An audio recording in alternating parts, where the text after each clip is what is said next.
Dear viewers, আসসালামু আলাইকুম। আশা করি ভালো আছেন। গতকালের মতো আজকে আমি আপনাদের মাঝে উপস্থিত হয়েছি নতুন একটা স্টাইল নিয়ে। একটা ভাইয়ের পেপ্পো স্টাইল B165। এটা একটা শর্ট প্যান্ট, যেহেতু প্রত্যেকটা গার্মেন্টসেরই ব্যাক পার্ট এবং ফ্রন্ট পার্ট থাকে। প্রথমে আমি আপনাদের মাঝে ব্যাক পার্ট নিয়ে আলোচনা করব। এটা হচ্ছে ব্যাক পার্ট। প্রথমে 5 থ্রেড মেশিন দ্বারা ব্যাক রাইস কমপ্লিট করা হয়েছে। এরপর 2 নিডেল চেন স্টিচ মেশিন দ্বারা ব্যাক রাইস কমপ্লিট করা হয়েছে। তারপর থ্রেড কাট করে বডি অ্যাটাচ মার্কে দেওয়া, পকেট অ্যাটাচ মার্কে দেওয়া হয়েছে। আমরা দেখতে পাচ্ছি এখানে পকেট আছে। তো প্রথমে আমাদের পকেটটা কমপ্লিট করতে হবে। তো পকেটটা কমপ্লিট করার জন্য আমাদের প্রথমে পকেটটা রুলিং করতে হবে। রুলিং করার পরে এটা পকেটটা আয়রন করতে হবে।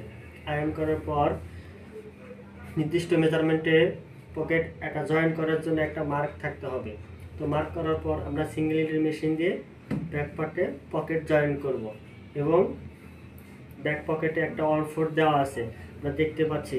তো সিঙ্গেল নিডেল মেশিন দ্বারা ব্যাক পার্টে অন ফোর দেবো। এভাবে আমরা ব্যাক পার্টটা কমপ্লিট করব। তারপরে আমরা আসবো ফ্রন্ট পার্টে। তো ফ্রন্ট পার্টে আমরা দেখতে পাচ্ছি এখানে প্রথমে আমরা সিএম এবং ফেসিং ওভারলক করব।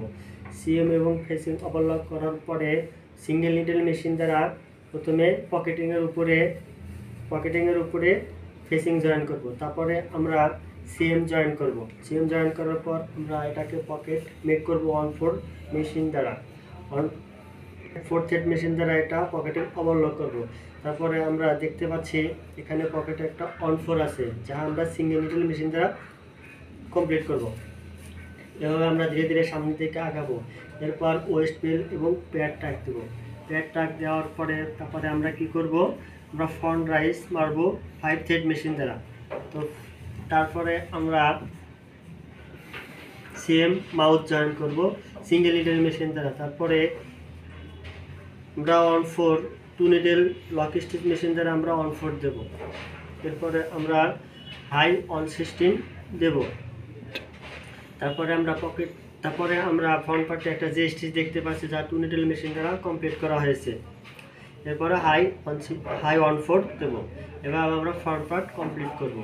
তারপরে আমরা front part back part match করে আমরা সাইড সিমের দিকে আগাবো, যা 5 থ্রেড মেশিন দ্বারা কমপ্লিট করা হয়েছে। এরপরে আমরা একটা কেয়ার লেভেল দেখতে পাচ্ছি, যা সাইড সিমের পরে অ্যাটাচ করা হয়েছে। তারপরে আমরা সাইড কট স্টিচ দেবো সিঙ্গেল নিডেল মেশিন দ্বারা। এখন মনে করেন আপনার থেকে।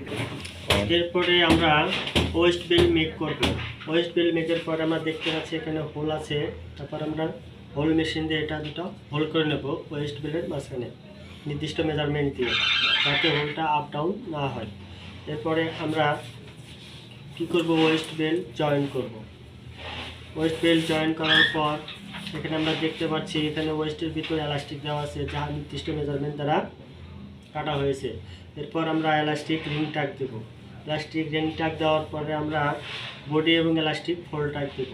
এরপর বডি টার্নিং করব। টার্নিং করার পরে আমরা বডি ওয়েস্ট অফ স্টিচ দেব। ওয়েস্ট অফ স্টিচ দেওয়া যা কাঁচা মেশিন দ্বারা কমপ্লিট করা হয়েছে। এরপর বডি ইনসিএম কমপ্লিট করব এবং ইনসিএম কমপ্লিট করব, যা থ্রেড মেশিন দ্বারা কমপ্লিট করা হয়েছে। এরপর বডি টার্নিং করব হেম করার জন্য, যা সিঙ্গেল নিডেল মেশিন দ্বারা কমপ্লিট করা হয়েছে। এরপর ওয়েস্টে টপ স্টিচ আছে, যা সিঙ্গেল নিডেল চেন স্টিচ দ্বারা কমপ্লিট করা হয়েছে। তারপর আমরা ফাইনাল থ্রেড কাট করে ফাইনাল চেকে দেবো। ডিয়ার ভিউয়ার্স, এভাবে আমরা ইনপুট থেকে আউটপুটে একটা বডি কীভাবে কমপ্লিট হয় তা আমরা বললাম।